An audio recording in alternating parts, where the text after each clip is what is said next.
તાલુકાના છલાડા અમરધામ ખાતે શિવકથામાં શ્રોતાઓનો જમાવડો જોવા મળ્યો. છલાડા અમરધામ ખાતે શિવકથાનું રસપાન જગવિખ્યાત શિવકથાકાર ગિરિબાપુ દ્વારા શિવકથાના ચરિત્રો વિશે વિસ્તૃત રીતે પોતાની આગવી શૈલીમાં રજૂ કરીને શ્રોતાઓને મંત્રમુગ્ધ કરી દીધા હતા. ત્યારે કહ્યું હતું કે કોઈ પણ દેવી દેવતાઓના મંત્રને રુદ્રાક્ષની માળા દ્વારા જપ કરી શકાય છે. એમાં સંયમ હોય તો દૂર કરજો.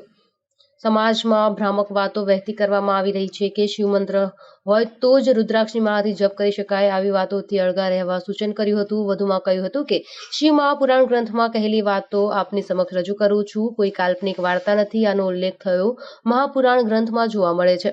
જે મનુષ્ય શિવ મહાપુરાણનું પારાયણ કરે છે તે ઈચ્છિત ફળ પ્રાપ્ત કરી શકે છે. વધુમાં કહ્યું હતું કે શિવ ભક્તોએ કપાળમાં ભસ્મનું ત્રિપુંડ તેમજ રુદ્રાક્ષની માળા ધારણ કરી શિવ પૂજન કરવું ઉત્તમ ગણાય છે. ત્યારે રાત્રિના સમયે ગુજરાત તેમજ વિશ્વભરમાં પ્રસિદ્ધ ભજન કલાકારો દ્વારા ભજનની રમઝટ બોલાવવામાં આવે છે, જેમાં મોટી સંખ્યામાં સંતવાણીના ઉપાસકો ઉમટી પડ્યા હતા. શિવકથામાં સુંદર રીતે સ્ટેજ પરથી સંચાલન કરતા પ્રતિકભાઈ મહેતા પણ પોતાની આગવી શૈલીમાં દૂર દેશાવરમાંથી આવેલા અતિથિઓને આદર સત્કાર માટે રજૂ કરી સુંદર કામગીરી કરી રહ્યા છે.